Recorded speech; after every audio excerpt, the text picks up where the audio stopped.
Om Namo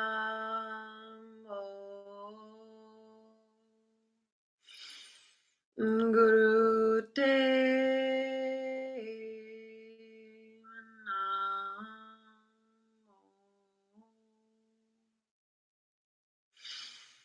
Om Namo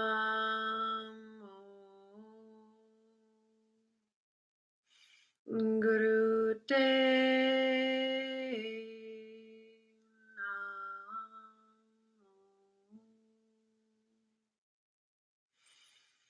Om Namo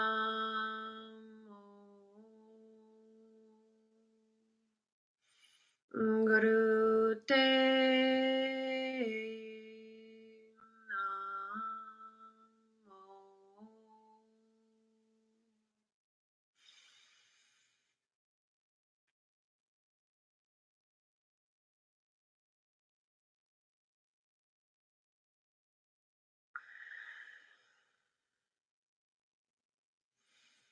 Ad Gure Name, Chugad Gure Name, Sad Gure Name, Siddhi Guru Dev Name. Ad Gure Name, Chugad Gure Name, Sad Gure Name, Siddhi Guru Dev Name. Ad Gudename, Jugat Gudename, Sat Gudename, Siddhi Guru Dev Name.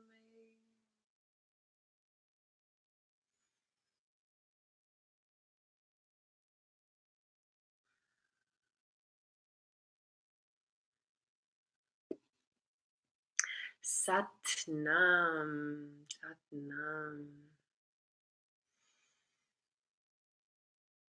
There are teachings in every tradition that I've studied, even very lightly. Um, and that has to do with the concept of loss and gain, concepts of loss and gain, and the idea that not only is one the other, but they depend on each other. The fact that one exists means that the other exists. The fact that one happens means the other happens.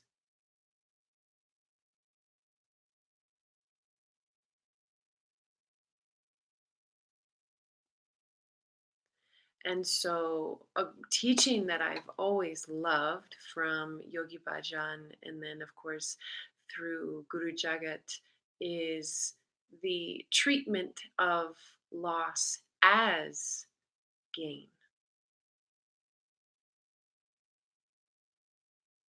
And the idea that the way you conduct yourself with the one is the way that you conduct yourself with the other, that you cope with each in a parallel way.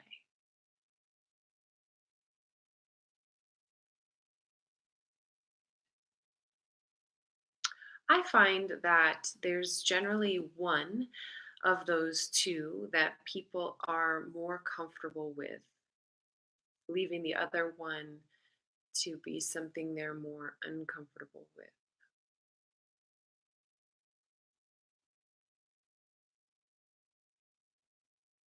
And people are often very surprised because while they hold a lot of desires and a lot of wishes for things to arrive into their lives,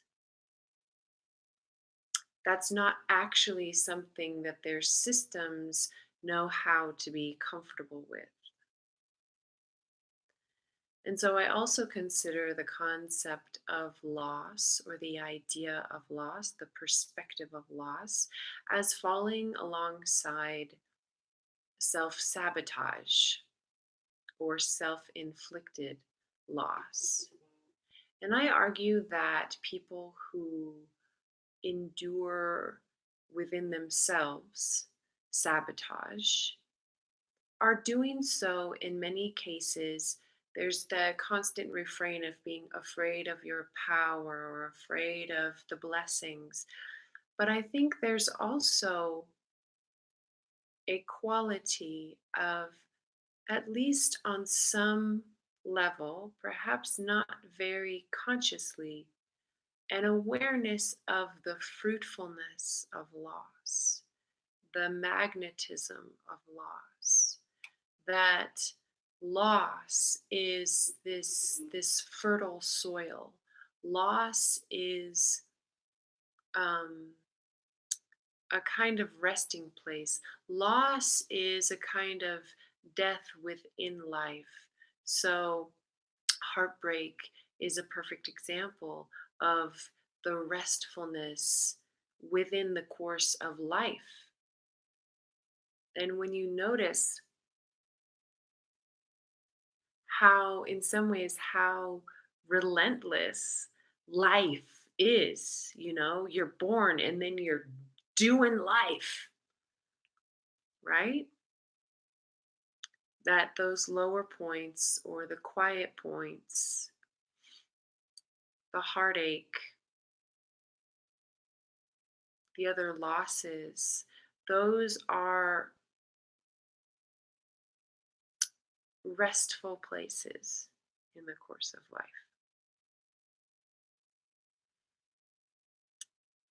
And so when you get the teaching of, treating your losses as your gains, you sometimes can get a little like, and I like this because it's empowering, but people can get a little like amped up about it. It's like, yeah, bring on the loss, like knock me down sort of thing. But there's also there's a perspective of being like bigger than your losses or your gains, that your being is larger than anything that could happen to you. And so then you are tougher than any. Yeah, you can take the hit, as they say, take the pain, take the loss. You can absorb it into your being and integrate it and not be destroyed and know how to wield it. And so sometimes that can really bring you a surge of kind of fiery energy, pardon me, which is fine. That's warranted. And I like that teaching. It's very invigorating. And there was another element in there, which is true gratitude for what arrives. That you're not taking the hit because you're so big and tough. You are grateful for the fortune of what is being given, whether you created it or someone else did. True gratitude.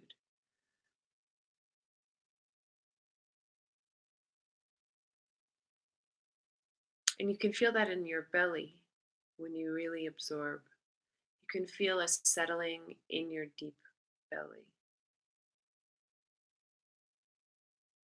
which accompanies the knowledge of that fertility.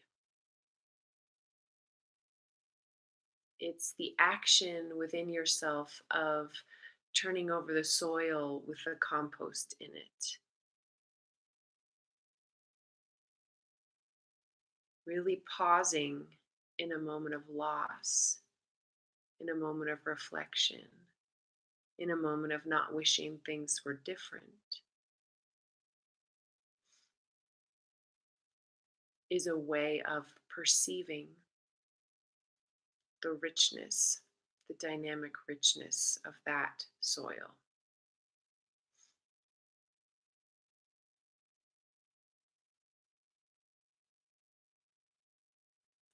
And it helps us see the range of gratitude. Gratitude in the field of gain is something that can be expressed with the celebration of listening, because when you gain, you want to like kind of expand. When you gain, you want to, there's a kind of right, that kind of that can be very obviously very ebullient, but also it can be not very attentive. And so when we gain and we're in that explosive celebration, the expression of gratitude is listening really well, having that grace to be really present with others. It's almost like you are this expanded and you are demonstrating that you have the capacity to focus your love. Your love is doing this, and you can also focus it. And then when the loss comes, there's a kind of folding down. Yes? There's this folding down.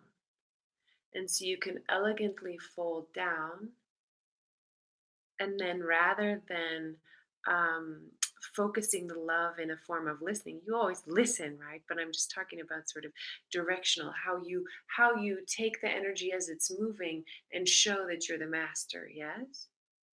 So then in a loss, things come in and kind of fold down. And the gratitude in the face of that folding down is everything kind of wants to go in. And so then what do you do as the master? You project out, right? And what is the projection outward? It's the appreciation. It's the awareness of the um, the life all around, the emanations all around, the incarnation all around. So in this, it becomes a sort of absorbing, a focused absorbing appreciation. And then when we're folding down and collapsing, it becomes a focused expression of appreciation.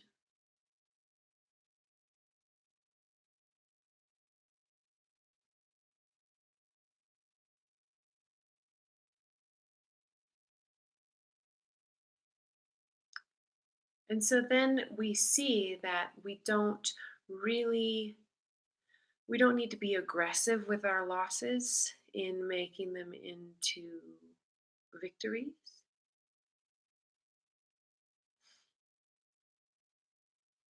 I've been certainly been guilty of that. It's like I'm making my this awful thing or this painful thing into something good.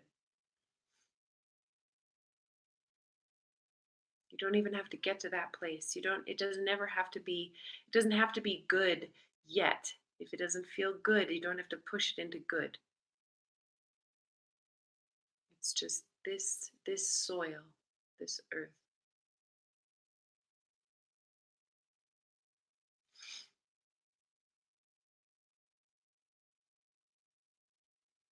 And the potency, the magnetism, the alchemy. Because what your mind is going to do is like, oh, well, if I'm good and just sit here for a minute, then I can see the blessing that it is. Then maybe I'll get a good thing out of it. Like, okay, I'm enduring the loss because I know that that means that something good is coming. Yeah, so you hear the mind start to do its like negotiating thing. I'll be good. I'll sit in timeout. If that means that I can have a cookie sometime later. No, it's allowing the magnetism to reveal itself. To reveal itself. And it can't reveal itself when I'm going after it.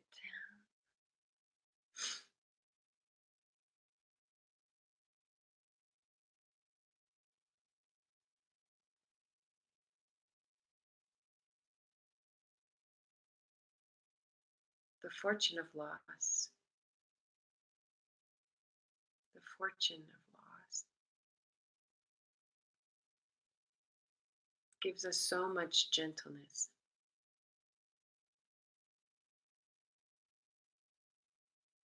Gives us so much space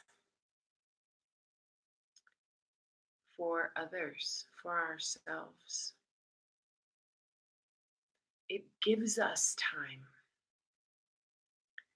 because we are not fleeing from the exact thing that we would want to be running away from. That gives time.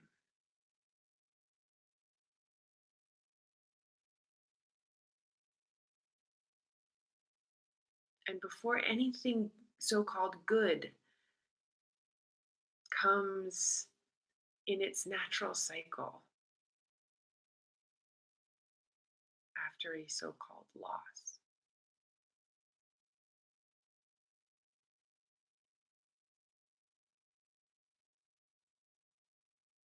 there is infinite space, infinite life in the in between, in the threshold, in the frontier of loss.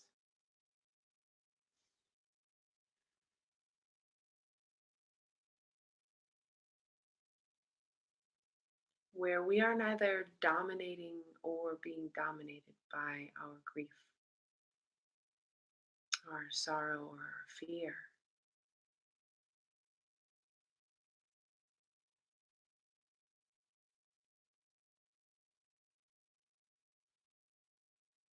But where we are just not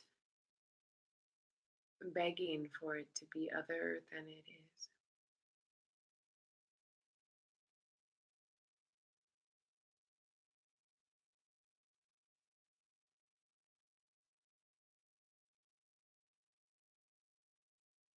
And thanking the time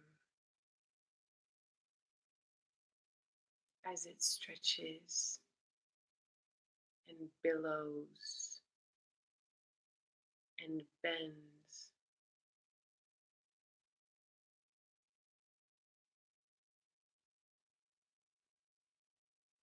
In that field of possibility.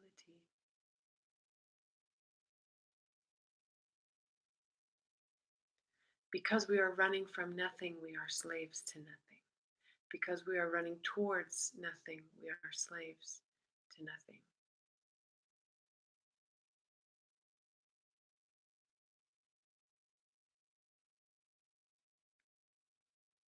Because we are not fed up with anything, we are not slaves to anything. Because we do not conceive of a trap, we are not trapped.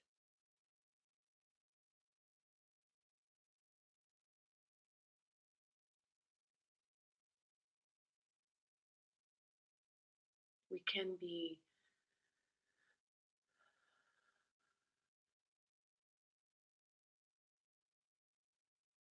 freedom is the decision not to struggle as much as it is a condition of anything.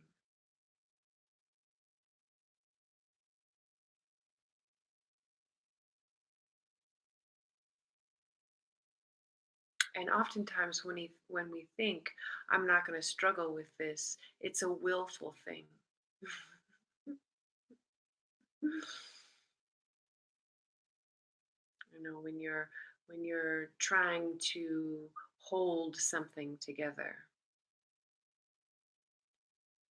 and you think you're fighting for it, or you're resigned, or you're just going to let it be, but there's a struggle in you to hold it together.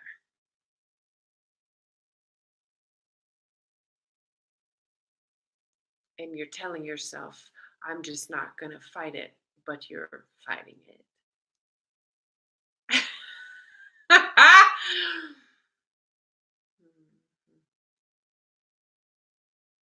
That's not the same as giving up the struggle for the sake of freedom.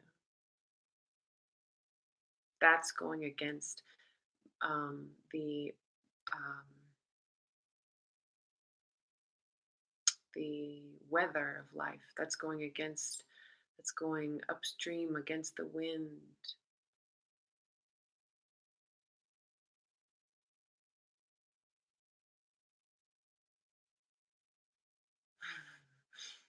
It's like holding onto a rock. You're trying to be when life is telling you to be swept away. I'm not struggling.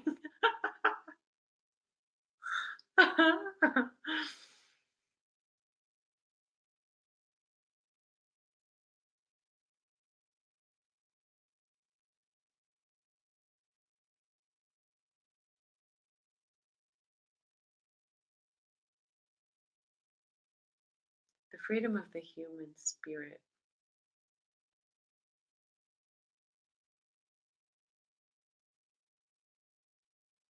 is so immense and so immediate. So fast, it's immediate. It's so high velocity.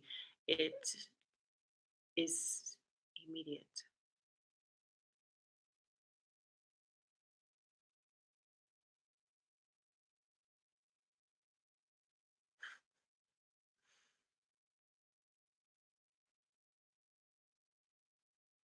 And here we are trying to stick it to the sides of things, stick it to the riverbank, trying to make it into something that isn't so huge and total.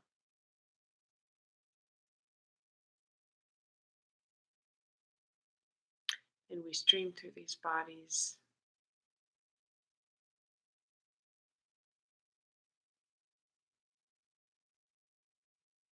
without ever knowing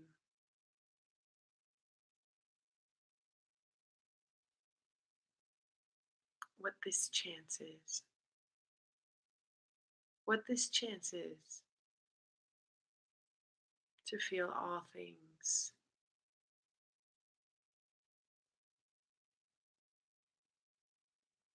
to have these things ripped out of us, ripped away from us.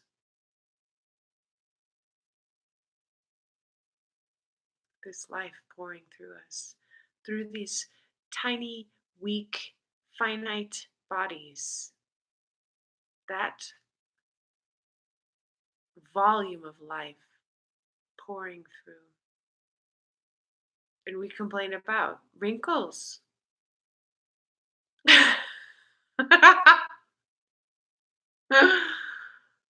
What?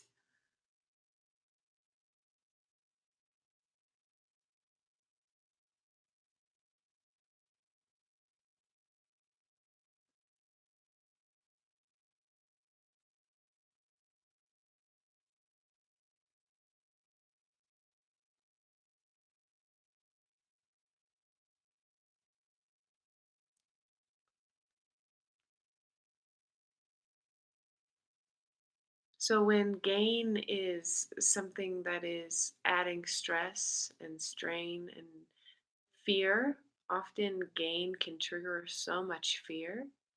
Loss will come as a way to give you a break. Loss will come as a way to give you a rest. Loss will come as a way to offer you a recalibration. Loss is a way to give you some forgetfulness for all the mistakes you made in the process of winning and winning and winning. All the good comes, so called good. All the wins come. And that can be heavy and hard. That's a lot. All that love and pleasure and joy and excitement can become a lot. And this isn't true for all constitutions. Our constitutions are all distributed differently. So everyone copes with things in very different ways.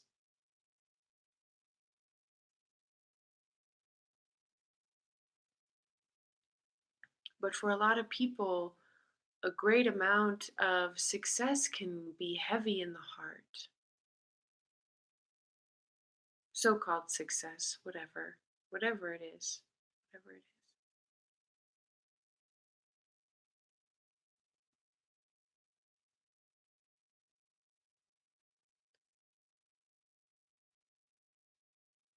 And so our relationship to loss needs more balance. The perspective on the gain as something that's not always what you want. It's not always the best thing for your system. Hmm? It's a lot to integrate. So an adjustment on the perspective of what gain means allows us to adjust our perspective on what loss means and what it offers.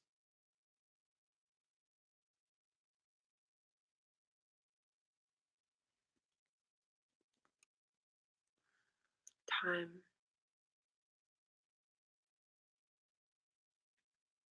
time and space.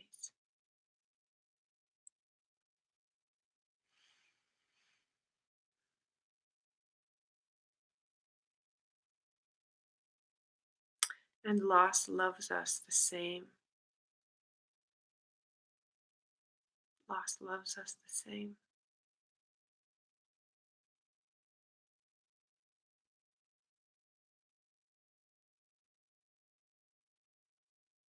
Loss is proof of the immensity of our love. Loss is proof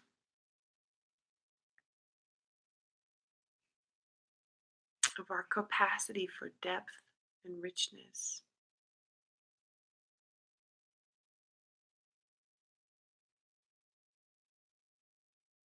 Loss is proof that everyone is entitled to generosity and gentleness and compassion.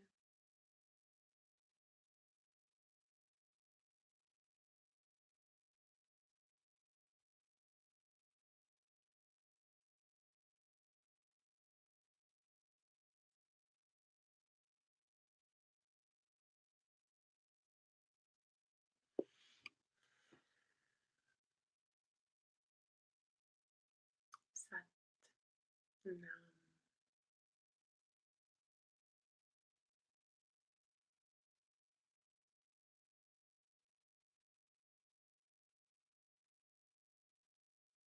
This was a moment to feel. This was a moment to feel.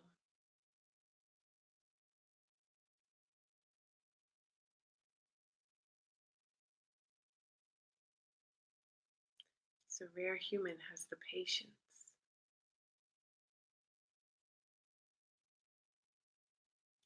to listen to the song of God.